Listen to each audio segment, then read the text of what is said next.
जय हिंद दोस्तों। आप सभी का स्वागत है आपके अपने यूट्यूब चैनल आशुतोष एकेडमी में।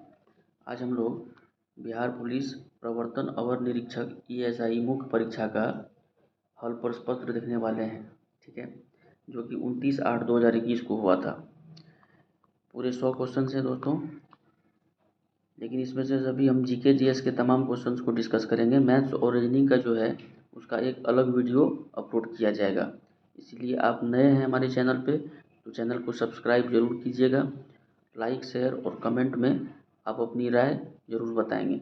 इससे पहले हमने 2 वीडियो ऑलरेडी अपलोडेड है हमारे चैनल पे, आप उसे भी ज़रूर देखें। तो आज का पहला सवाल हमारा है, इंडियन सोशल कॉन्फ्रेंस की स्थापना कब हुई थी? इंडियन सोशल कॉन्फ्रेंस की स्थापना कब हुई थी? ऑप्शन नंबर ए है 1885, 1886, 1887 और 1888।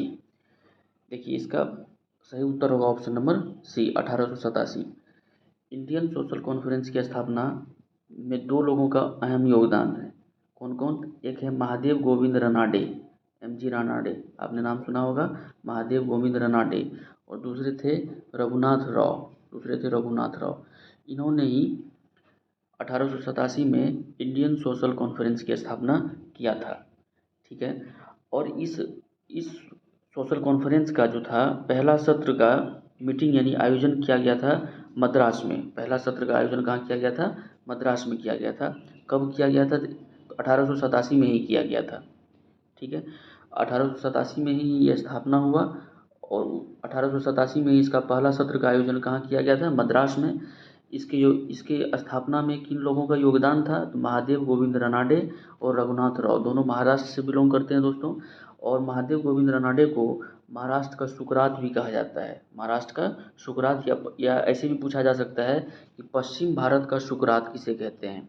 सुकरात आप जानते हैं दोस्तों, ग्रीस का एक बहुत बड़े फिलोसोफर थे, है ना। तो उसी के नाम पे इनका पश्चिम भारत का सुकरात जो है वो भी महादेव गोविंद रनाडे को ही किया जाता है। ठीक है, महादेव गोविंद रनाडे ने बाल विवाह का विरोध करने के लिए प्रतिज्ञा आंदोलन स्टार्ट किया था। MG रनाडे का एक बहुत ही फेमस आंदोलन है दोस्तों, प्रतिज्ञा आंदोलन। तो प्रतिज्ञा आंदोलन का उद्देश्य क्या था? तो बाल विवाह को रोकने के लिए, यानी बाल विवाह के विरोध में इन्होंने एक आंदोलन चलाया था, प्रतिज्ञा आंदोलन। ठीक है, और ये जो इंडियन सोशल कॉन्फ्रेंस है इसका जो आयोजन 1887 में पहला सत्र का मद्रास में किया गया था, इसका रिजल्ट, इसका परिणाम ये निकला, इसका जो मोटिव था यानी उद्देश्य था, इस सम्मेलन का उद्देश्य ये था कि अंतर्जातीय विवाह का समर्थन किया जाए। अंतर्जातीय मतलब अलग अलग कास्ट में विवाह को मान्यता प्रदान किया जाए। और दूसरा उद्देश्य ये था कि बहु विवाह का निंदा किया गया। बहु विवाह मतलब एक लोग जो 4-5 विवाह करता था उसके प्रति कठोर रुतबा जो है अपनाया गया इस इंडियन सोशल कॉन्फ्रेंस के पहले सत्र का आयोजन, जो कि मद्रास में 1887 में ही हुआ था। क्लियर है? आगे बढ़ते हैं, नेक्स्ट क्वेश्चन की ओर चलते हैं।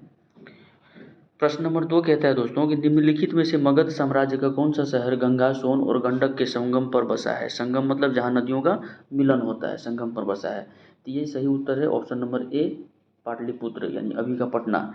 ठीक है, पटना शहर जो है ये गंगा, सोन और गंडक के संगम पर बसा हुआ है। आप जानते हैं दोस्तों, मगध साम्राज्य का जो पहला वंश था वो हर्यंक वंश था।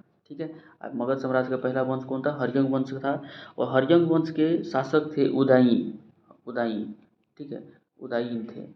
इन्होंने ही पटना यानी पाटलिपुत्र का स्थापना किया था। हर्यंक वंश के शासक थे कौन? उदयीन। इन्होंने ही पाटलिपुत्र का स्थापना किया था। ठीक है, उदयीन जैन धर्म को मानते थे।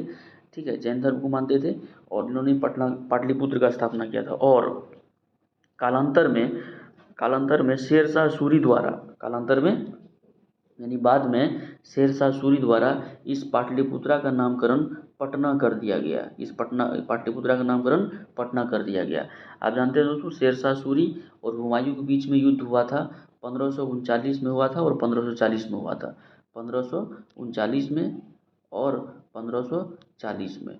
ठीक है, 1539 में और 1540 में। फाइनली 1541 में दोस्तों हुमायूं, शेरशाह जो था दिल्ली के राजगद्दी पर बैठा और 1545 तक इन्होंने भारत पे शासन किया हुमायूं को हरा करके।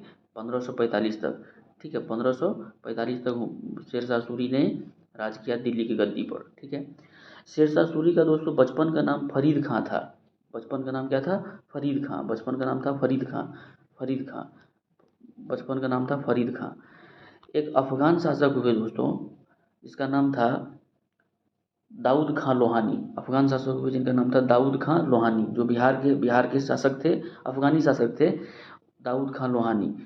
उन्होंने ही इसका नाम, फरीद खां का नाम शेरशाह रखा। क्या रखा? शेरशाह रखा, ठीक है, शेरशाह रखा। और बाद में शेरशाह ने, यानी शेर खां रखा, और बाद में शेर खां ने जब सूर्यवंश का स्थापना किया तो शेरशाह सूरी नाम से अपने को विख्यात किया, ठीक है। अगर पटना के इतिहास को देखें दोस्तों तो मगध साम्राज्य यानी पटना का जो नाम था वो बदलते रहा है समय समय पे। अगर पाटलिपुत्र का प्राचीन नाम आपसे पूछे तो पाटलिपुत्र का प्राचीन नाम कुसुमपुर था। पाटलिपुत्र का प्राचीन नाम क्या था?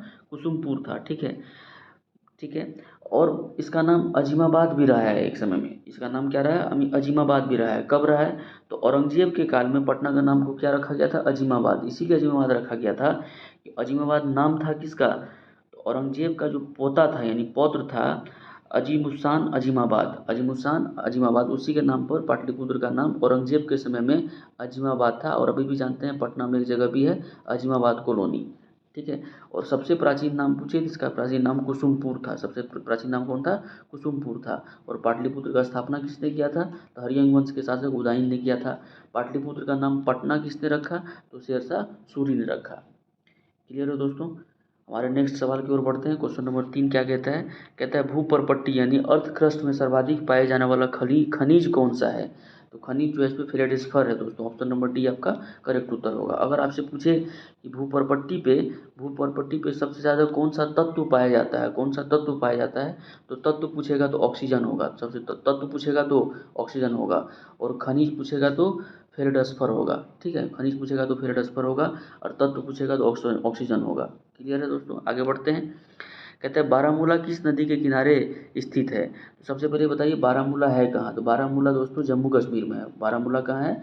जम्मू कश्मीर में। बारामूला कहाँ है? जम्मू कश्मीर में है, ठीक है। और बारामूला जो दोस्तों ये झेलम नदी के किनारे है। बारामूला कहाँ पे है? झेलम नदी के किनारे। बारामूला कहाँ है दोस्तों? झेलम नदी के किनारे है, ठीक है। झेलम नदी का प्राचीन नाम आप जानते हैं? झेलम नदी को वितस्ता कहा जाता है। झेलम नदी को क्या कहा जाता है? वितस्ता। झेलम नदी का प्राचीन नाम क्या है? वितस्ता नाम है, ठीक है। ब्यास नदी का क्या है? बिपाशा, ठीक है। ब्यास नदी का बिपाशा है। ब्यास नदी का क्या है? बिपाशा। और चेनाब नदी का क्या है? चेनाब नदी का है अस्कनी। चेनाब नदी का क्या है? अस्कनी। याद रखिएगा चेनाब नदी का क्या है? अस्कनी। क्लियर है दोस्तों? आगे बढ़ते हैं। कह रहा है जंग का रासायनिक नाम क्या है? जंग मतलब समझ रहे हैं आप? कोरोजन से जंग लगता है। जैसे सपोज कीजिए ये आपका पानी का टैंक है, ठीक है। ये पानी का टैंक है। मान लीजिए एक कंटेनर में हमने पानी रखा, एक कंटेनर में हमने पानी रखा, ये पानी भरा हुआ है कंटेनर यहाँ तक। और इसमें मैंने एक आयरन का नेल, लोहे का जो कांटी होता है, उसको हमने डुबो दिया ऐसे करके, पूरा कंप्लीट डुबो दिया। हम 3 केस बनाते हैं, चीज़ों को समझिए, क्लियर हो जाएगा। ये हमने क्या किया? ये हमने क्या किया? ये हमने क्या किया दोस्तों? ये हमने क्या किया? इसमें हमने कांटी डुबो दिया। ये मान लीजिए आयरन का नेल से पूरा पानी से डूबा हुआ है, पूरा पानी से डूबा हुआ है। एक केस ये हो गया। दूसरा केस हम क्या बनाते हैं कि मान लीजिए ये पानी से डूबा हुआ है, पानी से डूबा हुआ है, ये पानी से भरा हुआ है, और इसमें इसके ऊपर हम कांटी के रखते हैं, इसके ऊपर रखते हैं, इसके ऊपर रखते हैं कांटी। और तीसरा क्या है कि हमने एक वही कंटेनर लिया, इसमें भी पानी है, और हमने क्या किया? हमने क्या किया कि आधा पानी के नीचे और आधा इसके ऊपर रखा हमने कांटी को, ठीक है। अब तीनों चीज़ को समझिए। इस केस में क्या हुआ? इस केस में क्या हुआ कि आयरन नेल्स जो है वो पानी के कम्प्लीटली अंदर है। इस केस में क्या है कि आयरन नेल्स जो है मान लेते हैं इसमें पानी है नहीं, इसमें पानी नहीं है। इसमें मान लेते हैं कुछ और मेटल्स हमने रख दिया, कुछ और मेटल्स रख दिया, सिर्फ इसमें आयरन नेल्स है, समझिए, सिर्फ इसमें आयरन नेल्स है, पानी नहीं है, ठीक है। और इस केस में पानी भी है और आयरन नेल्स भी है, और पानी के आधा नीचे है आयरन नेल्स और आधा ऊपर है। अगर हम पूछें कि जंग किस में लगेगा, तो ये पूरा डूबा हुआ है, जंग इसमें नहीं लगेगा। इसमें पानी है ही नहीं तो जंग इसमें नहीं लगेगा। इसमें लगेगा दोस्तों। क्यों? क्योंकि इसमें पानी भी है और हवा भी है। तो हम कहना ये चाह रहे हैं कि जंग लगने के लिए किसी भी मेटल को, किसी भी धातु को या लोहे को पानी और हवा दोनों की आवश्यकता होती है, दोनों की आवश्यकता होती है। तो ठीक है, जंग लगने के लिए पानी और हवा दोनों की आवश्यकता होती है, जंग लगने के लिए पानी और हवा की दोनों की आवश्यकता होती है। ठीक है, दोनों की आवश्यकता होती है। तो अगर आपसे कोई पूछे कि जंग जो है रासायनिक नाम है किसका, तो जलयोजित फेरिक ऑक्साइड का, जलयोजित फेरिक ऑक्साइड का, फेरिक ऑक्साइड का। ठीक है, जलयोजित फेरिक ऑक्साइड का मतलब Fe2O3, ये तो फेरिक ऑक्साइड हो गया। और डॉट H2O भी होना चाहिए, क्योंकि पानी भी होना चाहिए, तभी क्या होगा, डॉट H2O भी होना चाहिए, तभी क्या होगा दोस्तों, तभी क्या होगा, ये जंग इसमें लगेगा। ठीक है, तो ऑप्शन नंबर सी आपका करेक्ट आंसर होगा, जलयोजित फेरिक ऑक्साइड। और एक बात और ध्यान रखिएगा कि जब जंग लगता है दोस्तों, जब क्या होता है, जब जंग लगता है दोस्तों, तो बेसिकली होता क्या है, जैसे मान लीजिए ये मेटल है, जैसे मान लीजिए कि ये मेटल है, ये आयरन है यानी लोहा है, इसमें जंग लग गया, इसमें क्या हुआ, इसमें जंग लग गया। तो जंग लगने से क्या होता है दोस्तों कि धातु का वजन बढ़ जाता है, यानी आयरन का वजन जो है, धातु का वजन बढ़ जाता है। लेकिन अगर आप इसी जंग को हटा दें, अगर जंग को रिमूव कर दें, मतलब छोड़ा दें, घस-घस के मान लीजिए जंग को हमने छोड़ा दिया, तो जब ये जंग छूटेगा ना, तो इस लोहे का जो कण है ना, उसको भी लेकर के ये वापस आएगा, मतलब छूटेगा, मतलब लोहे का पार्टिकल को अपने साथ रिमूव कर देगा। तो जब जंग लगेगा तो धातु का वजन बढ़ेगा, लेकिन जब आप जंग को हटाएंगे ना, तो हटाने के क्रम में क्या होगा कि धातु के अंदर जो मटेरियल है, धातु का जो पार्टिकल्स है, वो जंग अपने साथ साथ उसको रिमूव कर देगा, तो धातु का वजन घटने लग जाएगा। दो बात समझेंगे, क्या समझेंगे कि जब जब जंग लगता है तो धातु का वजन बढ़ता है, लेकिन जब जंग जंग को हटाते हैं, जब जंग को हटाते हैं तो धातु का वजन क्या हो जाता है, घट जाता है। ये दोनों चीज़ों को आप दिमाग में रखेंगे, कभी भी किसी तरीके से सवाल पूछा जा सकता है। क्लियर है दोस्तों, आगे बढ़ते हैं। आगे है हमारा छठे नंबर सवाल है दोस्तों कि ऑटोमोबाइल से निकलने वाली निम्न में से कौन सी गैस सर्वाधिक जहरीली है।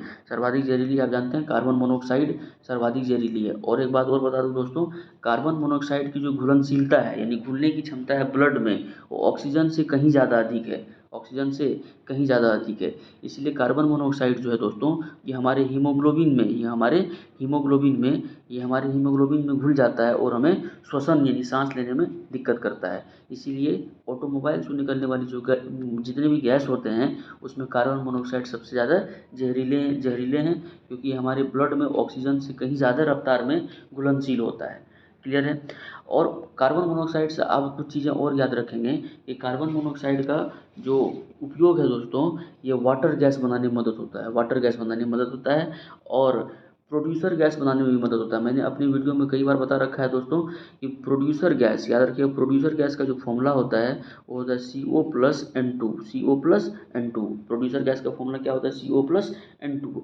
और वाटर गैस का फॉर्मूला क्या होता है, CO+ वाटर है तो हाइड्रोजन तो होगा ही, CO+H2 होगा। ठीक है, क्लियर है दोस्तों। यानी यानी ये हो गया दोस्तों प्रोड्यूसर गैस, और CO+H2 यानी हाइड्रोजन आ गया तो वाटर गैस। तो इसका मतलब कार्बन मोनोऑक्साइड का उपयोग हम वाटर गैस बनाने में भी उपयोग करते हैं, और प्रोड्यूसर गैस बनाने में भी उपयोग करते हैं। दोनों पॉइंट्स को याद रखिएगा। हमारा अगला सवाल है दोस्तों कि कोरबा कोयला खदान भारत के किस राज्य में स्थित है। सबसे इम्पोर्टेंट क्वेश्चन ये है कि कोरबा किसके लिए प्रसिद्ध है, तो कोयले के लिए प्रसिद्ध है।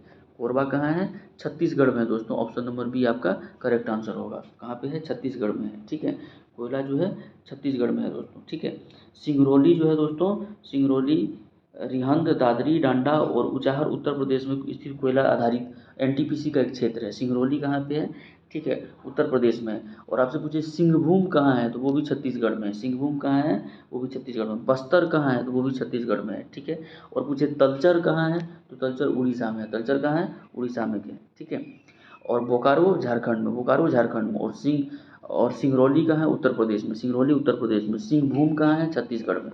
ठीक है, तो ये सब याद रखिएगा। 8वें नंबर सवाल है दोस्तों हमारा। 8वें नंबर सवाल है कि निम्नलिखित में से कौन गैर नवीकरणीय पुनर्चक्रण स्रोत है। गैर नवीकरणीय मतलब जिसको आप फिर से नया नहीं कर सकते हैं, जिसको आप फिर से नया नहीं कर सकते हैं। ठीक है, तो ये है दोस्तों पुनर्चक्रण का स्रोत है, गैर नवीकरणीय पुनर्चक्रण का स्रोत है। ठीक है, लोहा जो है ना दोस्तों, लोहा गैर नवीकरणीय पुनर्चक्रण का स्रोत है। ऑप्शन नंबर बी आपका करेक्ट आंसर होगा। अगला सवाल देखिए, कहता है बेकिंग सोडा का रासायनिक सूत्र क्या है। सबसे पहली बात, एक बात याद रखिएगा कि बेकिंग सोडा को हम लोग बोलते हैं एडिबल सोडा, यानी खाने वाला soda. Soda edible soda, edible soda यानी खाने योग्य सोडा। खाने योग्य सोडा किसको कहते हैं, बेकिंग सोडा को कहते हैं। इसका बेकिंग सोडा जो है दोस्तों ये कार्बोनेट है। बेकिंग सोडा जो है ये कार्बोनेट है। इसको पूछा जाता है कि बेकिंग सोडा क्या है, तो बेकिंग सोडा दोस्तों क्या है, कार्बोनेट का नमक है। कार्बोनेट का क्या है, नमक है। और किसका कार्बोनेट है दोस्तों, इसको ये है सोडियम का कार्बोनेट। क्या है ये, सोडियम का कार्बोनेट। और सोडियम का कैसा कार्बोनेट, तो सोडियम का ये बाई कार्बोनेट है, यानी ऑप्शन नंबर ए आपका करेक्ट आंसर होगा। NaHCO3 इसको बोलते हैं सोडियम बाइकार्बोनेट भी कहते हैं। कि बेकिंग सोडा का केमिकल नाम जो है दोस्तों क्या है, वो सोडियम बाइकार्बोनेट। एक होता है दोस्तों बेकिंग पाउडर, एक होता है बेकिंग पाउडर, एक होता है बेकिंग सोडा। दोनों अलग अलग चीज़ें हैं, एक ही में इसको मिला ना दीजिएगा। बेकिंग सोडा में जब आप टार्टेरिक अम्ल मिला देते हैं, क्या मिला देते हैं, टार्टेरिक अम्ल, जो इमली में मिलता है ना दोस्तों, टार्टेरिक अम्ल। जब बेकिंग सोडा में आप टार्टेरिक अम्ल मिला देते हैं, टार्टेरिक अम्ल मिला देते हैं, टार्टेरिक एसिड मिला देते हैं, तब जो पाउडर बनता है ना उसको बोलते हैं बेकिंग पाउडर। और ये बेकिंग पाउडर हम खाने में यूज करते हैं, है ना। अगर फूला फूला पकौड़ा बनाना है आपको, अगर आपको कोई केक को फुलाना है, और ये फूलने में बेकिंग सोडा नहीं, बेकिंग पाउडर मदद करता है। क्योंकि जब बेकिंग पाउडर होता क्या है दोस्तों, फिर से समझिए कि जब बेकिंग सोडा में आप टार्टेरिक एसिड मिलाते हैं ना, तो ये बेकिंग सोडा जो है CO2 गैस रिलीज करता है।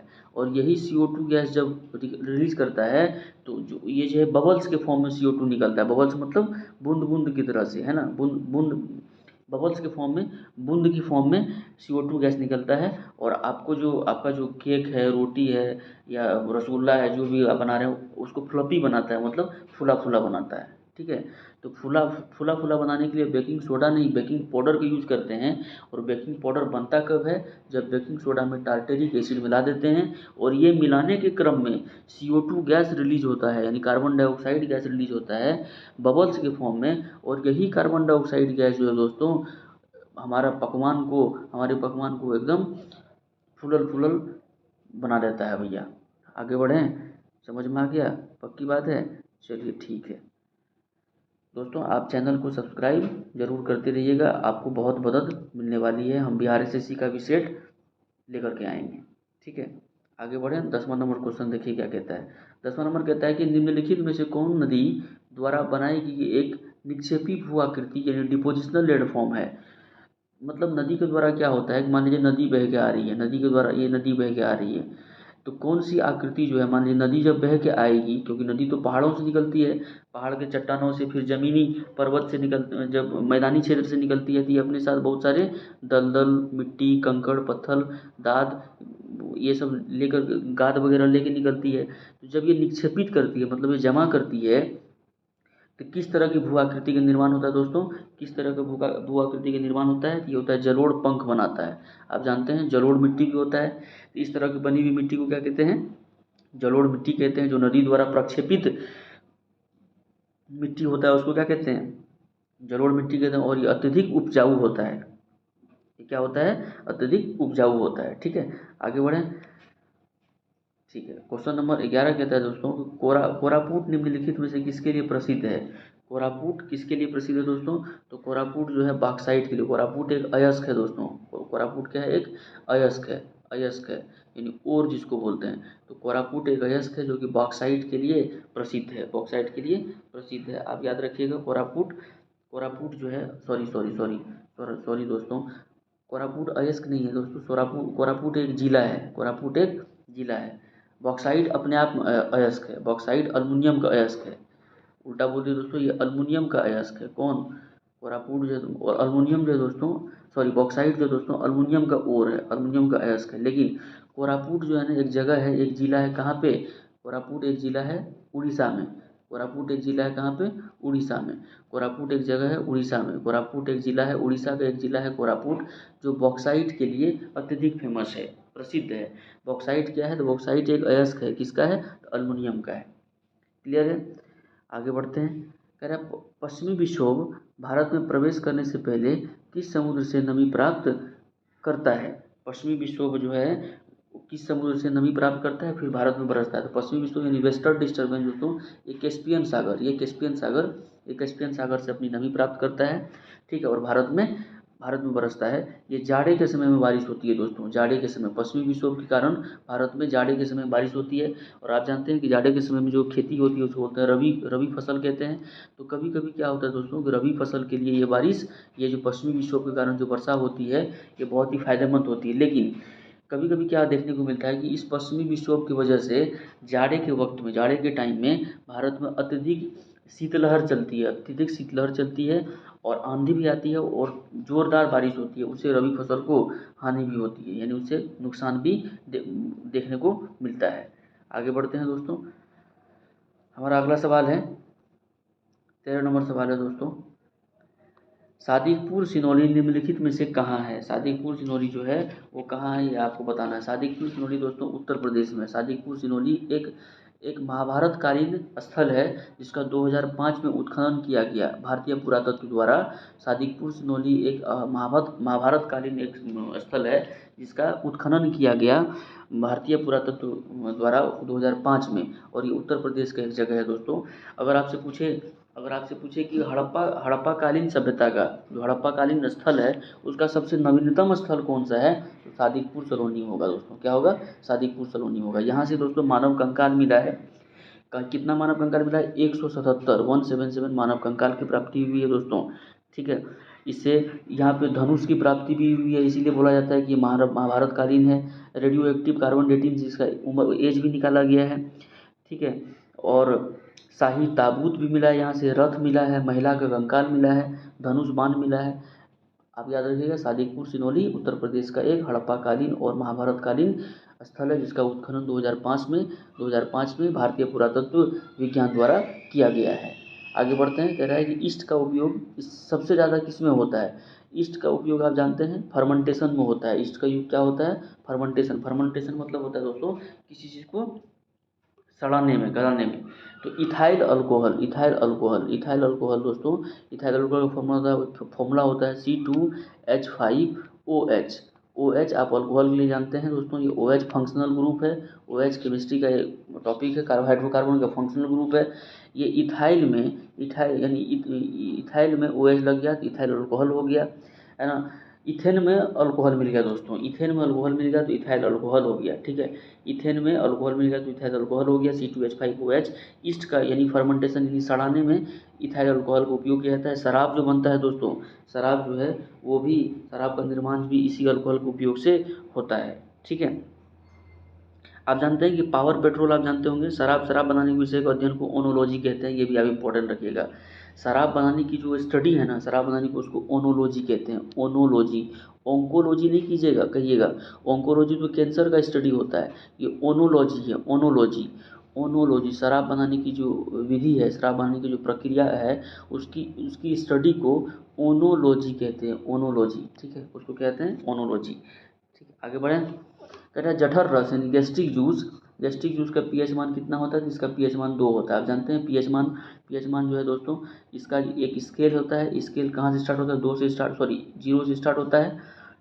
होता है, यानी 1 से स्टार्ट हुआ 1 2 3 0 1 2 3 और ये 7 भी आएगा और बढ़ते 14 तक जाएगा। अगर किसी तत्व का, किसी सब्सटेंस का, किसी कंपाउंड का, किसी यौगिक का अगर पीएच मान 7 है तो न्यूट्रल होगा, उदासीन होगा, ना वो अम्ल होगा ना क्षारीय होगा। 7 से जैसे ही इधर आएंगे तो उसकी अम्लीयता बढ़ती जाएगी और क्षारीयता घटती जाएगी, और जैसे ही 7 से इधर जाएंगे यानी 14 की ओर बढ़ेंगे तो क्षारीय प्रॉपर्टी जो है, क्षारीय गुण बढ़ता जाएगा, अम्लीय गुण जो है वो घटता जाएगा। तो जठर रस जो होता है दोस्तों उसका पीएच मान 2 होता है, याद रखिएगा। और एक पॉइंट याद रखिएगा कि जठर रस जो होता है इसमें 3 चीज़ पाया जाता है, जठर रस में 3 चीज़ पाया जाता है। पहला क्या कि HCl यानी हाइड्रोक्लोरिक एसिड पाया जाता है। दूसरा क्या, पेप्सिन पाया जाता है। पेप्सिन पाया जाता है। और तीसरा क्या पाया जाता है, रेनिन पाया जाता है। रेनिन एंजाइम पाया जाता है। ठीक है। गैस्ट्रिक जूस में 3 चीज़ पाया जाता है, HCl, hydrochloric acid, pepsin. Pepsin enzyme जो कि प्रोटीन का पाचन करता है। रेनिन एंजाइम जो केसिन प्रोटीन दूध को पचाने में हेल्प करता है। रेनिन किसको पचाने में हेल्प करता है? दूध को पचाने में हेल्प करता है। अगर आपसे पूछे कि प्रोटीन का पाचन स्टार्ट कहाँ से होता है, तो आमाशय से होता है दोस्तों। और पूछे आपको स्टार्च का यानी कार्बोहाइड्रेट का पाचन कहाँ से स्टार्ट हो जाता है, तो मुंह से ही हो जाता है, सेलिवा के द्वारा। आगे देखिए क्या कहते हैं, सफ़ेद फॉस्फोरस का आकार होता है। देखिए सफ़ेद फॉस्फोरस P4 है। सफ़ेद फॉस्फोरस जो है दोस्तों P4 है। ये चतुष्फलीय होता है। क्या होता है? चतुष्फलीय होता है। ये क्या होता है दोस्तों? ये चतुष्फलीय होता है। ठीक है। बारूद वगैरह बनाने में इसका उपयोग किया जाता है और बहुत सारे दवाई वगैरह भी बनाने में भी सफ़ेद फॉस्फोरस का मदद किया जाता है। कोई दिक्कत? अगर आपसे पूछे कि लाल फॉस्फोरस तो लाल फॉस्फोरस माचिस जो होता है तो लाल फॉस्फोरस माचिस की तीलियाँ बनाने में लाल फॉस्फोरस का उपयोग किया जाता है। आगे देखिए कहता है चावल की खेती के लिए उपयुक्त जलवायु कौन सी है? तो चावल की खेती के लिए उपयुक्त जलवायु उष्णकटिबंधीय है, जिसका तापमान क्या हो, जहाँ पे तापमान ज़्यादा हो और भारी वर्षा हो। जहाँ पे तापमान भी ज़्यादा हो, तापमान कितना हो, 20 डिग्री से लेकर के 30 डिग्री सेंटीग्रेड तक, और बारिश कितना हो, लगभग 100 से लेकर के 150 सेंटीमीटर तक जहाँ तक पे बारिश हो, वो उष्णकटिबंधीय क्षेत्र है और चावल की खेती के लिए ये उपयुक्त माना जाता है। आप जानते हैं भारत में चावल की खेती एक बड़े पैमाने पे किया जाता है। अगर आपसे कोई पूछे कि भारत में चावल का कटोरा किसे कहते हैं, तो छत्तीसगढ़ को कहते हैं। क्या कहते हैं? छत्तीसगढ़ को कहते हैं भारत में चावल का कटोरा। अगर आपसे पूछे बिहार में चावल का कटोरा कहाँ है, तो रोहतास को कहते हैं। किसको कहते हैं? रोहतास को कहते हैं। अगर पूछे आपसे कि विश्व में चावल का कटोरा किसे कहा जाता है दोस्तों, तो वो थाईलैंड को कहते हैं। विश्व में थाईलैंड को। 3 पॉइंट हमने बताया। विश्व का चावल का कटोरा थाईलैंड को, भारत में चावल का कटोरा छत्तीसगढ़ को, और बिहार में चावल का कटोरा रोहतास को। और पूछे कि शुगर बॉल ऑफ वर्ल्ड किसको कहते हैं, यानी चीनी का कटोरा किसे कहते हैं, तो चीनी का कटोरा भारत में कहते हैं उत्तर प्रदेश को, और विश्व में किसे क्यूबा को कहते हैं। क्या कहते हैं? क्यूबा को कहते हैं। क्लियर है दोस्तों? ठीक है, आगे बढ़ते हैं। कह रहा है निम्नलिखित में से सबसे पहला एंटीबायोटिक दवा कौन सा है? सबसे पहला एंटीबायोटिक दवा कौन सा है? तो सल्फा ड्रग है। क्या है? ऑप्शन नंबर ए आपका। आप जानते हैं अलेक्जेंडर फ्लेमिंग ने सबसे पहले पेनिसिलिन नामक एंटीबायोटिक का खोज किया था। एंटीबायोटिक दवा का निर्माण किया था, जो पेनिसिलिन नामक कवक से प्राप्त किया जाता था। ठीक है। यहाँ पे पूछ रहा है कि सबसे पहला एंटीबायोटिक दवा कौन सा है? सल्फा ड्रग है। Sulpha drug option number A आपका करेक्ट आंसर होगा। देखिए सवाल है हमारा कि निम्नलिखित में कौन सबसे अधिक प्रत्यास्थ यानी लचीला यानी इलास्टिक है। इलास्टिक क्या होता है समझिए, जैसे रबर है, रबर जो है, ठीक है, रबर जो है वो भी एक इलास्टिक है। इलास्टिक का मतलब होता है कि मान लीजिए ये सब्सटेंस है, मान लीजिए कोई मटेरियल है, इस पे आपने फोर्स लगाया, फोर्स लगाया, तो फोर्स लगाएंगे तो इसका स्ट्रक्चर, इसका आकार जो है वो मान लेते हैं कि ऐसा हो गया। यहाँ पे फोर्स लगाया तो स्ट्रक्चर इसका ऐसा हो गया। लेकिन अगर ये खुद ब खुद फिर से स्ट्रक्चर ऐसा होने के बाद फिर से ये इस तरह से बन जाए, अपनी पहली अवस्था में आ जाए, तो बोलेंगे ये सब्सटेंस, ये मटेरियल, ये पदार्थ जो है इलास्टिक है, लचीला है। मतलब अगर आप एक्सटर्नल बल देते हैं, बाह्य बल देने के बाद उसके स्ट्रक्चर में चेंज आता है, स्ट्रक्चर में चेंज होने के बाद पुनः वो अपनी पहले वाली अवस्था में आ जाती है, तो कहते हैं कि ऐसा सब्सटेंस लचीला है और ये इलास्टिक है। अगर यहाँ पे ऑप्शन को अगर देखें आप, यहाँ पे अगर आपसे पूछे कि सबसे ज़्यादा लचीला कौन है, तो ऑप्शन नंबर ए स्टील, रबर, ग्लास और स्पंज में स्टील सबसे ज़्यादा लचीला है दोस्तों। स्टील सबसे ज़्यादा लचीला है, रबर नहीं मारिएगा, स्टील सबसे ज़्यादा लचीला है। आप जानते हैं स्टेनलेस स्टील में क्रोमियम आयरन मिल करके और कार्बन मिल करके दोस्तों स्टेनलेस स्टील बनता है। आगे बढ़ दें। क्वेश्चन नंबर 20 कहता है कि निम्नलिखित में से किसकी तरंगदैर्घ्य सबसे कम है?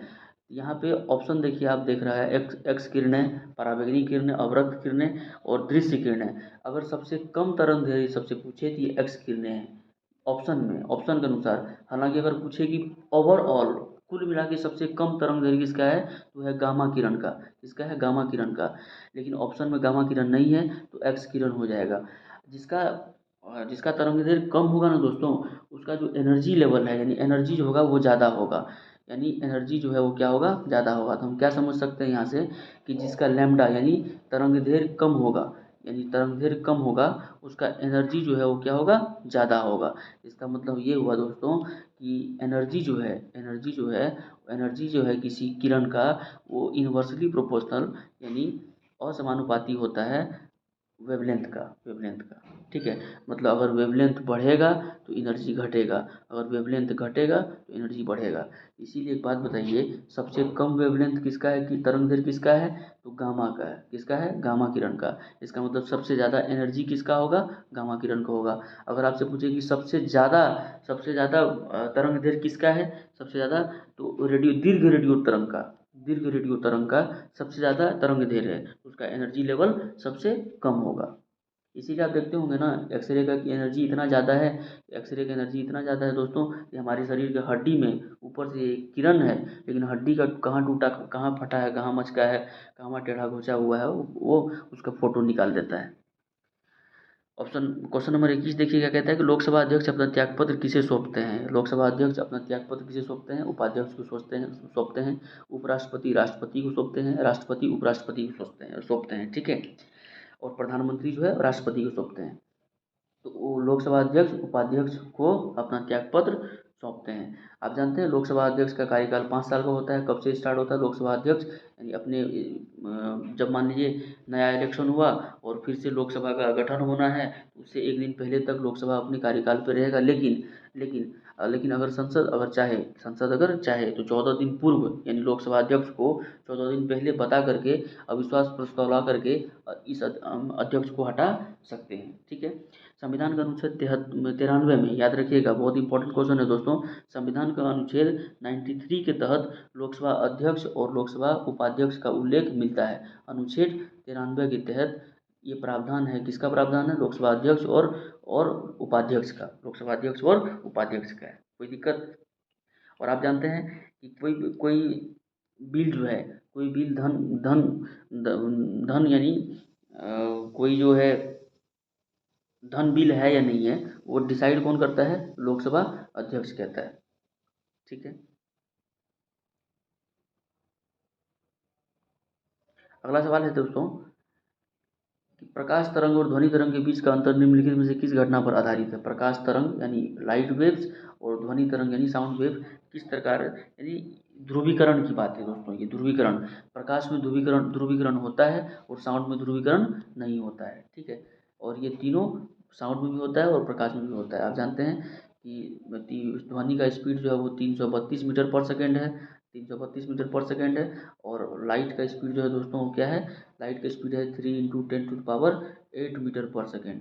ठीक है, और एक बात और याद रखिएगा कि प्रकाश जो है दोस्तों ये निर्वात में भी गमन कर सकता है। इसको चलने के लिए कोई माध्यम की आवश्यकता नहीं है, लेकिन ध्वनि तरंग को चलने के लिए माध्यम की आवश्यकता है। इसीलिए आप अंतरिक्ष में आप बोलेंगे तो एक दूसरे को सुनाई नहीं देगा, क्योंकि वहाँ पे पार्टिकल्स नहीं है।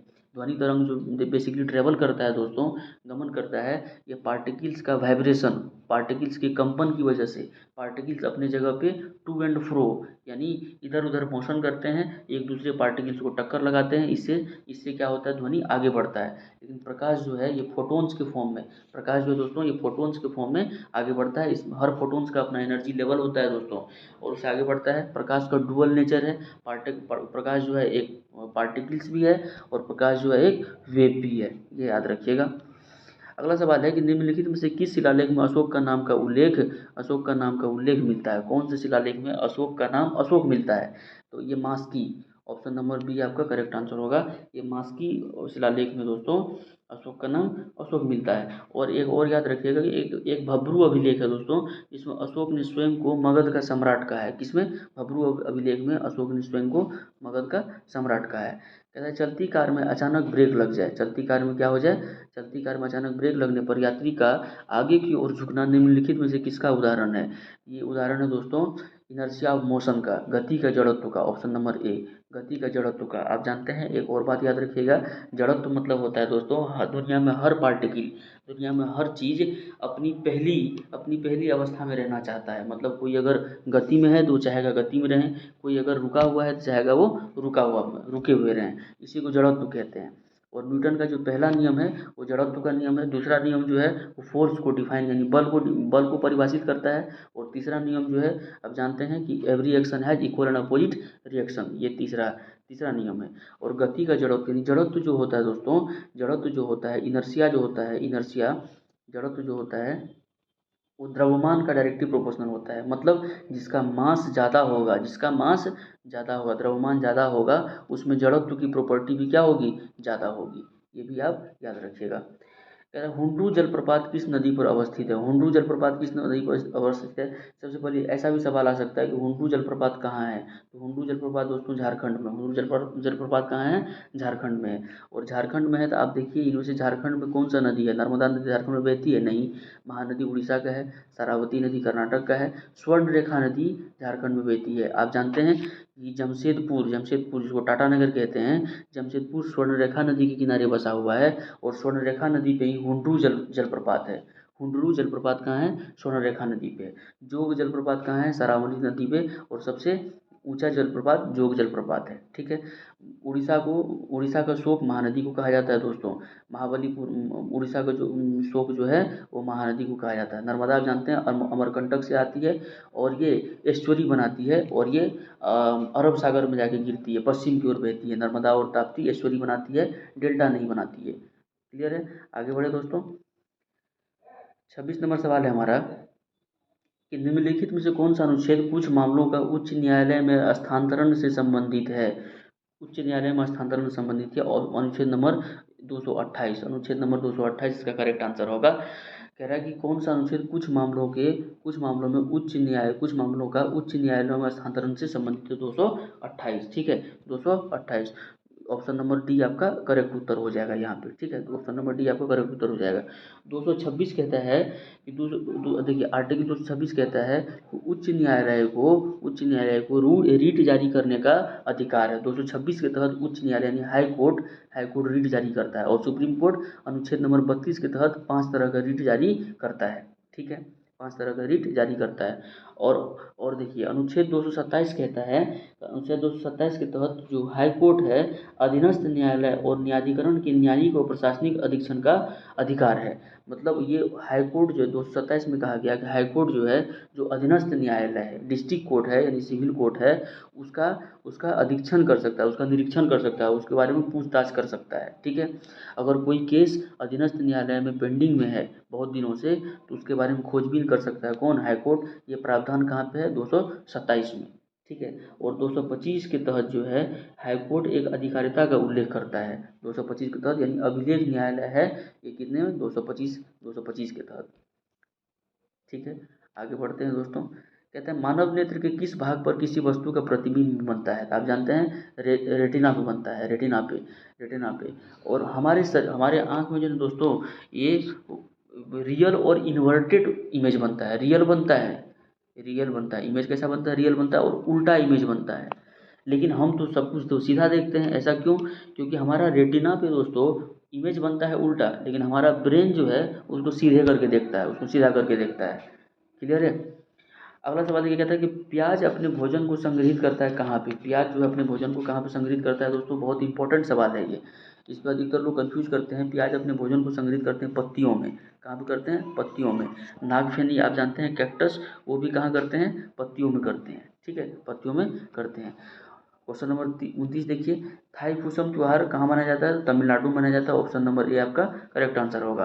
कह रहा है कि प्रोटीन का पाचन कहाँ से शुरू होता है, मैंने बता रखा है। प्रोटीन का पाचन जो है अमाशय से शुरू होता है, कार्बोहाइड्रेट का पाचन मुख से शुरू होता है, और छोटी आंत में मैक्सिमम डाइजेशन यानी अधिकतम पाचन जो है छोटी आंत में हो जाता है। अत्यधिक पानी यानी सरप्लस वाटर का जो बचा हुआ पानी है उसका एब्जॉर्प्शन, उसका जो उसको एब्जॉर्ब कहाँ करता है, बड़ी आंत का करता है। देखिए लेंथ में जो है ना, लेंथ में लंबाई में छोटी आंत बड़ी है, किससे, बड़ी आंत से। लेकिन फिर भी इसको छोटी आंत क्यों कहते हैं, क्योंकि बड़ी आंत का जो डायमीटर है, त्रिज्या है, व्यास है दोस्तों, वो ज़्यादा है, इसीलिए इसको बड़ी आंत कहते हैं। ठीक है। छोटी आंत और बड़ी आंत में कॉन्ट्रैक्शन रिलैक्सेशन होते रहता है, मतलब इधर उधर होते रहता है, जिसकी वजह से भोजन जो है एक जगह से दूसरे जगह अवशोषित भोजन यानी यानी पाचन के बाद जो भोजन अपना जगह परिवर्तन करता है कॉन्ट्रैक्शन और रिलैक्सेशन की वजह से मसल्स में। आगे बढ़ते हैं, कहता है काजू के उत्पादन के लिए उपयुक्त मिट्टी कौन सी है। देखिए काजू का उत्पादन वहाँ होगा जहाँ पे अत्यधिक गर्मी हो, जहाँ पे अत्यधिक गर्मी ना हो, गर्मी हो ना ठंडी हो। काजू का उत्पादन है दोस्तों वो लेटेराइट मिट्टी में होता है। कहाँ पे होता है? लेटेराइट मिट्टी में। ऑप्शन नंबर सी आपका करेक्ट हो जाएगा। लेटेराइट का मतलब ये होता है टूटे फूटे कंकड़। लेटेराइट का मतलब क्या होता है? टूटे फूटे कंकड़, यानी कंकड़ पत्थर का टूटने फूटने से अत्यधिक गर्मी से जो घिसावट होती है पहाड़ों चट्टानों में, उससे जो मिट्टी बनती है उसको लेटेराइट मिट्टी कहते हैं। और लेटेराइट मिट्टी में दोस्तों फेरस ऑक्साइड पाया जाता है। लेटेराइट मिट्टी में फेरस ऑक्साइड पाया जाता है। फेरस ऑक्साइड, आयरन ऑक्साइड जिसको कहते हैं। आयरन ऑक्साइड की मात्रा पाए जाने की वजह से लेटेराइट मिट्टी का कलर लाल होता है, इसीलिए इसको लाल मिट्टी भी कहा जाता है। छत्तीसगढ़ वगैरह में ये पाया जाता है। ठीक है, तमिलनाडु में, केरल में, छत्तीसगढ़ में। और काजू का उत्पादन सबसे ज़्यादा कहाँ पे होता है भारत में? तो गोवा में होता है। गोवा और महाराष्ट्र में होता है। ठीक है, कहता है कांवरताल झील कहाँ है। सबसे पहली बात तो कांवरताल झील बिहार का पहला रामसर साइट है और ये बेगूसराय में है। बेगूसराय में बिहार का। ऑप्शन नंबर बी आपका करेक्ट आंसर होगा। ठीक है, आगे बढ़ते हैं। कह रहा है तत्कार किस नृत्य का रूप है। ये कथक नृत्य जो कि उत्तर भारत में किया जाता है। कथक नृत्य पंडित बिरजू महाराज इनके प्रख्यात नर्तक थे। पंडित बिरजू महाराज इनका एक साल पहले उनका निधन हो गया, देहांत हो गया। तो आप याद रखेंगे कि तत्कार नृत्य जो है वो कथक से संबंधित है, उसी का रूप है। कह रहे हैं कि भारत छोड़ो आंदोलन 1942 के समय जेल से भागकर किसने भूमिगत होकर लड़ाई लड़ी। भूमिगत मतलब अंडरग्राउंड होकर के लड़ी। इसका आंसर होगा दोस्तों जयप्रकाश नारायण। जिसका आंसर होगा जयप्रकाश नारायण। हम जानते हैं जयप्रकाश नारायण आज़ाद दस्ता का गठन किया था। कहाँ पे आज़ाद दस्ता का गठन किया था? नेपाल में जाकर के। नेपाल में आज़ाद दस्ता एक संगठन था जो कि 1942 भारत छोड़ो आंदोलन के तहत काम करता था। एक गुप्त संस्था थी दोस्तों ये आज़ाद दस्ता। आप जानते हैं हजारीबाग जेल्स में हजारीबाग जेल में थे कौन? जयप्रकाश नारायण जेल में बंद किए गए थे 1942 में। और दिवाली की रात, ये सवाल पूछा है दोस्तों, बीपीएससी में पूछा है कि जयप्रकाश नारायण कब जो है जेल से भागे थे, हजारीबाग जेल से। तो दिवाली की रात अपने कुछ साथियों के साथ कूद करके जेल को और वहाँ से भागे और वहाँ नेपाल गए। नेपाल में अंडरग्राउंड होकर के एक संगठन बनाया, गुप्त संगठन बनाया आज़ाद दस्ता। और वहीं से वो वहाँ पे क्रांतिकारी आंदोलन का मतलब नेतृत्व कर रहे थे। ठीक है, आप जानते हैं कि भाई साहब ये भारत छोड़ो आंदोलन 1942 में 8 अगस्त को शुरू हुआ था महात्मा गांधी द्वारा ग्वालियर टैंक मुंबई से।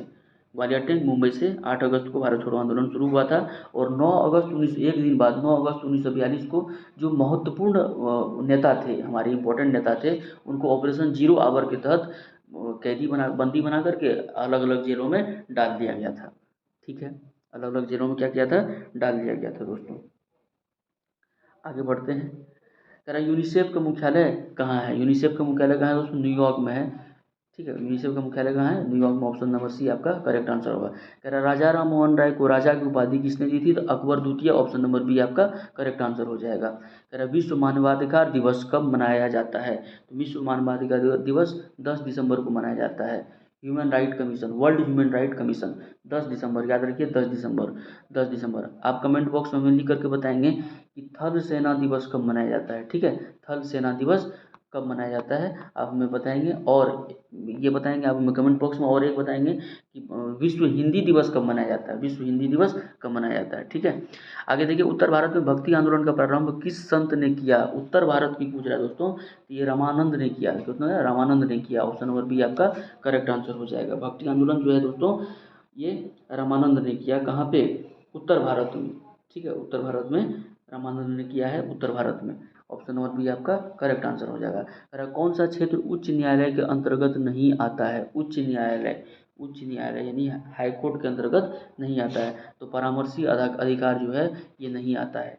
अपीलीय अधिकार आता है, निरीक्षण कर सकता है अधीनस्थ न्यायालय का। आरंभिक अधिकार भी आता है, परामर्शी अधिकार उच्च न्यायालय का नहीं आता। और आप ये भी जानते हैं कि हाई कोर्ट जो है यानी सुप्रीम कोर्ट का जो चीफ जस्टिस है, सुप्रीम कोर्ट का जो, खैर इसका भी कोई रेफरेंस नहीं दोस्तों, है ना। हाँ, मैं ये बता रहा था दोस्तों कि हाई कोर्ट जो है ये भी रीट जारी कर सकता है और सुप्रीम कोर्ट भी ये रीट जारी कर सकता है। सुप्रीम कोर्ट भी 5 तरह का रिट जारी करता है अनुच्छेद 32 के तहत, और हाई कोर्ट रिट जारी करता है अनुच्छेद 226 के तहत। ठीक है, अगला सवाल देखिए। अगला सवाल हमारा यह कहता है कि स्टेपी क्षेत्र किस फसल के लिए प्रसिद्ध है। आप जानते हैं स्टेपी कहाँ है, तो रूस और यूक्रेन के बीच में, यूक्रेन में है बेसिकली। रूस और यूक्रेन का क्षेत्र में, रूस और यूक्रेन के क्षेत्र में स्टेपी पाया जाता है, और ये गेहूं के लिए अत्यधिक प्रसिद्ध क्षेत्र कहलाता है स्टेपी।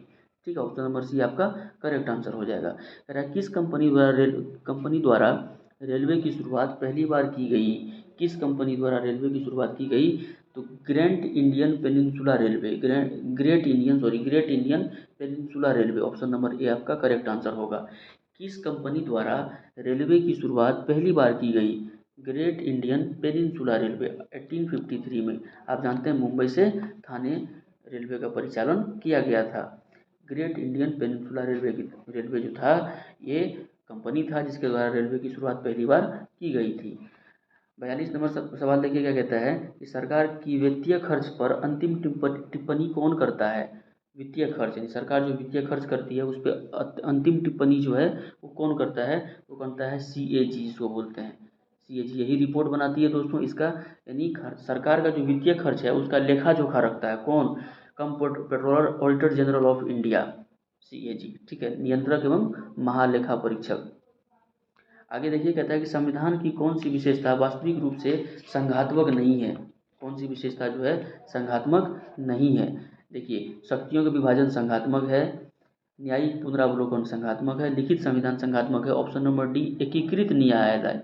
एकीकृत यानी एक ही न्यायालय हमारे पास नहीं है दोस्तों। आप जानते हैं न्यायालय हमारा केंद्र में भी है और राज्यों में भी होता है और इवन जिला में भी होता है।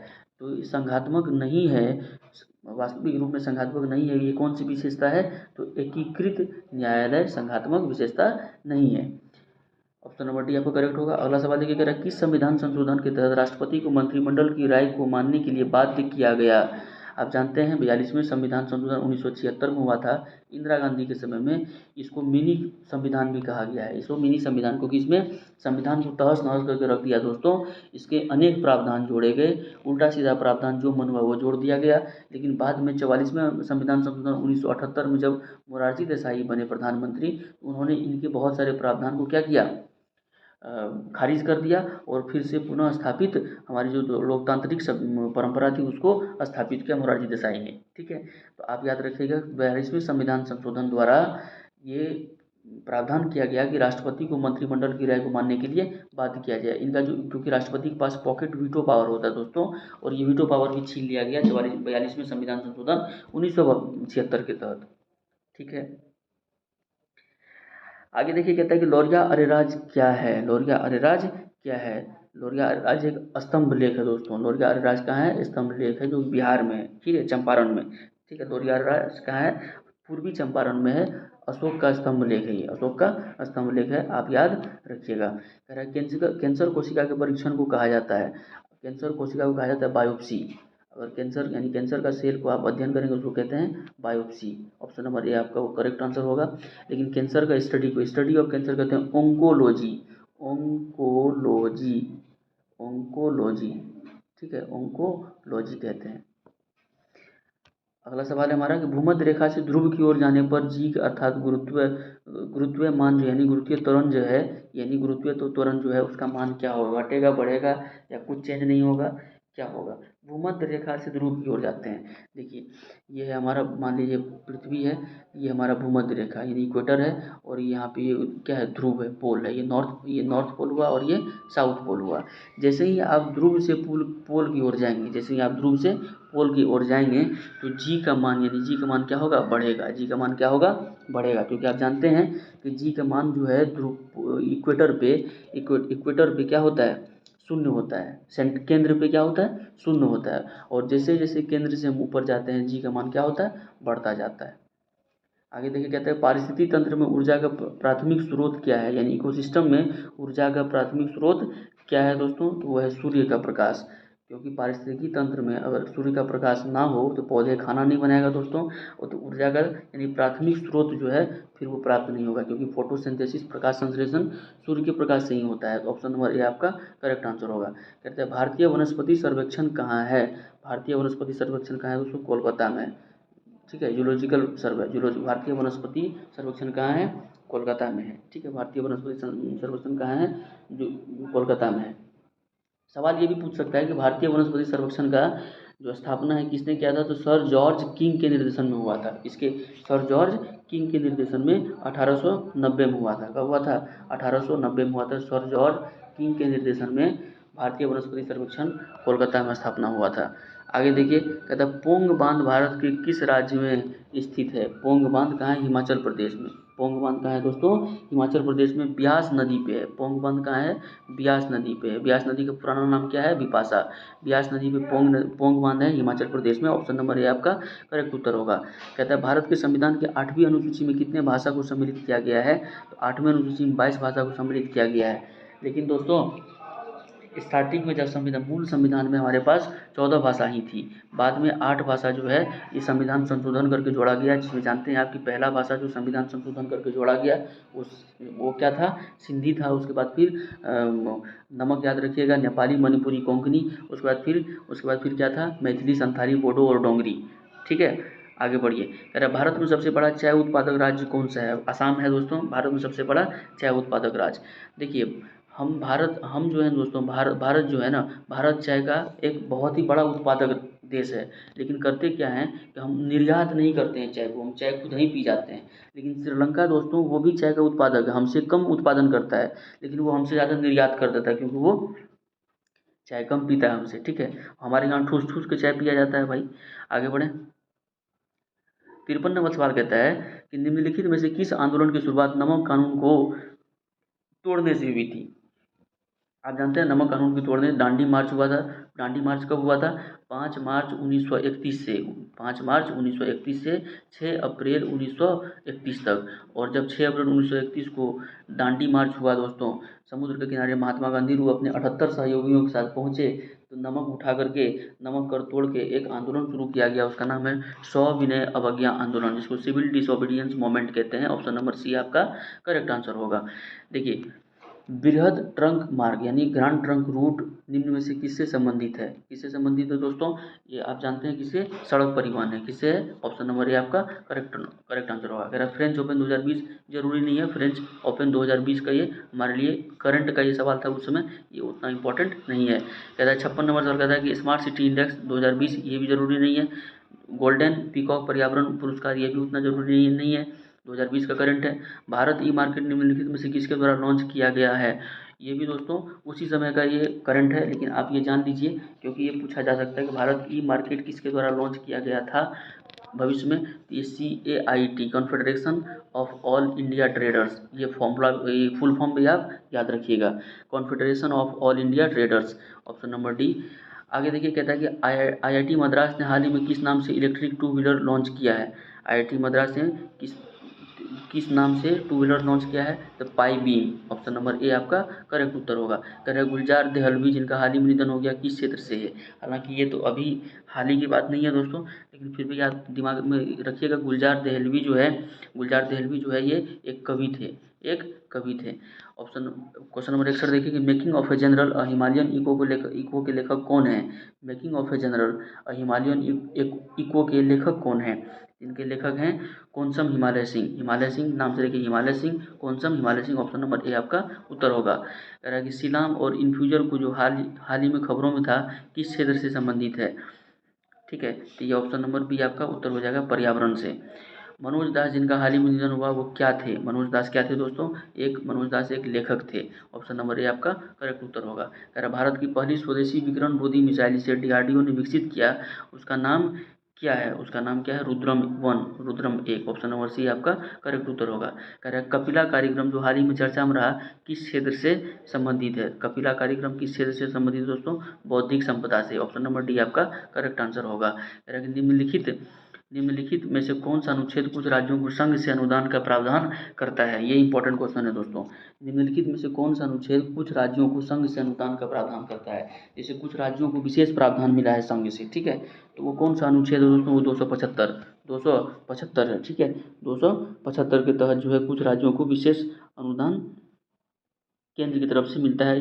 इसका जो प्रावधान है वो संविधान में किया गया है। 275 याद रखिएगा, 275। कह रहा है भारतीय अंतरिक्ष अनुसंधान संस्थान, ठीक है, इसरो का शैक्षणिक केंद्र किस राज्य में स्थापित किया गया है? मतलब इसरो का जो शैक्षणिक क्षेत्र है, जहाँ पे इसरो पठन पाठन का कार्यक्रम होगा, वो किस राज्य में? तो उत्तर प्रदेश में किया गया, ठीक है। उत्तर प्रदेश में किया गया कहाँ पे? तो IIT BHU में, IIT BHU मतलब बनारस हिंदू यूनिवर्सिटी, आप जानते हैं मदन मोहन मालवीय ने 1916 में खोला था, स्थापना किया था मदन मोहन मालवीय ने। अब देखिए प्रोफेसर सौरभ लोढ़ा ने वर्ष 2020 में, जरूरी नहीं है दोस्तों, कह रहा है सरसों अनुसंधान केंद्र कहाँ स्थापित है? बहुत बढ़िया सवाल है दोस्तों। सरसों अनुसंधान केंद्र कहाँ पे है? राजस्थान में। आप जानते हैं कि मोटे अनाज फसल सरसों, तिलहन दलहन सबसे ज़्यादा कहाँ होता है? मध्य प्रदेश और राजस्थान में। तो याद रखिएगा सरसों का अनुसंधान केंद्र कहाँ है? राजस्थान में। अगर पूछे कि शिमला में क्या है? तो आलू अनुसंधान केंद्र है। कोई चावल अनुसंधान केंद्र कहाँ पे है? तो ये कटक यानी उड़ीसा में है, ठीक है। मध्य प्रदेश को दोस्तों सोया स्टेट भी कहते हैं। जब भारत गुलाम था दोस्तों, अंग्रेजों के शासन में था, तो बिहार को उपयोग किया था सोरा उत्पादन और अफीम उत्पादन में। प्रति हेक्टेयर के हिसाब से उत्तर प्रदेश गेहूं का सबसे बड़ा उत्पादक राज्य है। और प्रति हेक्टेयर के हिसाब से पंजाब सबसे बड़ा गेहूं का उत्पादक है। लेकिन ओवरऑल क्विंटल के हिसाब से देखें तो ओवरऑल प्रोडक्शन में उत्तर प्रदेश गेहूं का सबसे बड़ा उत्पादक राज्य है। आगे बढ़ते हैं, कहते हैं प्रथम भारतीय पूरा पाषाण कलाकृति कहाँ से प्राप्त हो? पूरा पाषाण कलाकृति जो है ये पोलावरम से प्राप्त हुआ है। कहाँ से हुआ है दोस्तों? पोलावरम से प्राप्त हुआ है, ठीक है। ऑप्शन नंबर ए आपका करेक्ट आंसर होगा। कह रहा है किसी दल को विपक्षी दल का दर्जा प्राप्त करने के लिए कम से कम कितनी फीसदी सीट प्राप्त होनी चाहिए? तो टोटल सीट का कम से कम 10% सीट प्राप्त होना चाहिए। टोटल सीट का कम से कम 10% सीट प्राप्त होना चाहिए, तभी आप विपक्षी दल का दर्जा आपको प्राप्त हो सकता है, वरना नहीं होगा। 10% सीट आपको चाहिए। 10% वोट की बात नहीं कर रहा हूँ दोस्तों, 10% सीट की बात कर रहा हूँ। कह रहा है नवपाषाणकालीन आवासों के अवशेष कहाँ पाए गए हैं? गड्ढे या आवासों के अवशेष कहाँ पाए गए हैं? कौन से? नवपाषाणकालीन यानी न्यूलिथिक एज कहाँ मिला है? जम्मू कश्मीर में। कहाँ मिला है? जम्मू कश्मीर मिला है दोस्तों, ठीक है। जम्मू कश्मीर का कहाँ पे? बुर्ज होम में, ठीक है। आप जानते हैं जब जो हमारे आदि मानव थे, जो हमारे जो पूर्वज थे, वो नवपाषाण काल में एक अस्थाई कृषि सीख गए थे। नवपाषाण काल में जो हथियार होता था पत्थर का, वो बहुत ही चमकीले होता है, पॉलिश्ड होता था, शार्प होता था, ठीक है, जिससे वो खेत को कोड़ते उड़ते थे और उससे खेती करते थे, और वो अस्थाई जीवन यापन करने लग गए थे नवपाषाणी काल में। कहता कोई मामला अगर अवशिष्ट शक्तियों के अंतर्गत आता है, अवशिष्ट शक्तियाँ मतलब जिस पे केंद्र भी कानून बना सकता है और राज्य भी कानून बना सकता है, अंतर्गत आता है या नहीं, यह तय करने का अंतिम अधिकार किसके पास है? जैसे मान लीजिए कोई मामला फंस गया और उस पर पूरा डिबेट चल रहा है, पूरा कन्फ्यूजन है कि ये मामला अवशिष्ट शक्तियाँ होनी चाहिए या नहीं होनी चाहिए, तो उसका अंतिम अधिकार जो है वो सर्वोच्च न्यायालय के पास होता है। याद रखिएगा, वो अधिकतर लोग राष्ट्रपति कह देंगे, राष्ट्रपति नहीं होगा, ये सुप्रीम कोर्ट तय करेगा कि कौन सा मामला जो है वो अवशिष्ट शक्तियों का है या नहीं है, सुप्रीम कोर्ट तय करेगा, ठीक है। 74 नंबर सवाल देखिए, कहता है कि लोक लेखा समिति में लोकसभा में कितने सदस्य होते हैं? लोक लेखा समिति में लोकसभा में कितने सदस्य होते हैं दोस्तों? 15 होते हैं। कितने होते हैं? 15 होते हैं, ठीक है। लोक लेखा समिति में दोस्तों टोटल 22 सदस्य होता है, जिसमें से 15 लोकसभा से और राज्यसभा से 7 सदस्य, ठीक है, याद रखिएगा। तुर्कान चहलगानी किसने समाप्त किया? चहलगानी किसने समाप्त किया दोस्तों? तो बलबन ने किया। इल्तुतमिश ने शुरू किया था तुर्कान चहलगानी। ये सरदारों का संगठन था दोस्तों, 40 सरदारों का संगठन था तुर्कान चहलगानी। और उसी 40 सरदारों में से एक सरदार बलबन था, जो बाद में दिल्ली सल्तनत का शासक बना। और इन्होंने तुर्कानी चहलगानी जो तुर्कानी चहलगानी जो समूह था 40 सरदारों को, उसको समाप्ति कर दिया, ठीक है। कहता है राज्यपाल के संबंध में निम्नलिखित में से कौन सा कथन सत्य नहीं है? तो कौन सा कथन सत्य नहीं? देखिए, मौत की सजा को माफ़ कर सकता है, ठीक है। वे राज्य के उच्च न्यायालय के न्यायाधीशों की नियुक्ति नहीं कर सकता। देखिए कौन सा सही नहीं है, ये मौत की सजा को माफ़ नहीं कर सकता दोस्तों। राष्ट्रपति कर सकता है लेकिन राज्यपाल नहीं कर सकता। ऑप्शन नंबर बी आपका करेक्ट आंसर होगा। नहीं पूछ रहा है, कह रहा है, देखिए मैथ्स का सवाल है ये, 7 के 3 क्रमांकों गुणज का योग 26 है। मैथ्स का सवाल का हम एक अलग वीडियो आपको आपके पास लेके आएंगे। 78 नंबर भी मैथ्स भी है, 79 भी मैथ्स है, ये मैथ्स का है। मैथ्स का एक अलग डिटेल वीडियो हम लाएंगे, उसके लिए टेंशन की बात नहीं है, ठीक है। मैथ्स और रीजनिंग का एक अलग आएगा। अभी जहाँ भी जो भी बचा हुआ है दोस्तों, वो मैथ्स और रीजनिंग का है, इसका अलग वीडियो हम लाएंगे। तब तक के लिए आप क्या करें, इसको रिवीजन करते रहें और अपने स्टडी रिलेटेड ग्रुप्स में शेयर ज़रूर करें। अच्छा लगता है दोस्तों तो चैनल को सब्सक्राइब ज़रूर कर दीजिए। हमारा फैमिली आशुतोष एकेडमी बहुत छोटा है दोस्तों, आप अगर फैमिली को बड़े करेंगे तो मोटिवेशन मिलेगा और हम और अच्छे तरीके से काम कर पाएंगे, ठीक है। तो आप चैनल को सब्सक्राइब जरूर कीजिए। हम बिहार एसएससी का भी प्रैक्टिस सेट लेने ही वाले हैं। अब हो सकता है कि अगला वीडियो आपको बिहार एसएससी इंटर लेवल का जो आया है उसका प्रीवियस ईयर क्वेश्चन डिस्कस कर रहे होंगे, ठीक है। और साइंस, और आप किस टॉपिक पे चाहते हैं, साइंस पे चाहते हैं या फिर पॉलिटी पे चाहते हैं, हिस्ट्री पे चाहते हैं, मॉडर्न इंडिया पे चाहते हैं हिस्ट्री का, या फिर इकोनॉमिक्स पे चाहते हैं, तो आप हमें कमेंट बॉक्स पे आप अपनी प्रतिक्रिया, अपनी सुझाव, अपने एडवाइस ज़रूर दें। अगर आप मेरे में कुछ आपको कमी दिख रही है पढ़ाने में या बताने में, तो आप उसे भी ज़रूर लिखें, उस पर भी अमल किया जाएगा दोस्तों, ठीक है। हम लोग मिलजुल करके तैयारी करेंगे और मिलजुल करके हम लोग क्या करेंगे, अपना सपना को साकार ज़रूर करेंगे। हमारा मोटिव है दोस्तों, संघर्ष से सफलता तक। आज के लिए इतना ही रखते हैं दोस्तों, ठीक है। अगर वीडियो आपको पसंद आया हो, आपके एग्ज़ाम में थोड़ी बहुत भी मदद कर रहा हो आपकी तैयारी में, तो आप इस चैनल को सब्सक्राइब कीजिए, वीडियो को लाइक शेयर और कमेंट जरूर कीजिए। अंत तक वीडियो देखने के लिए आपका बहुत बहुत धन्यवाद।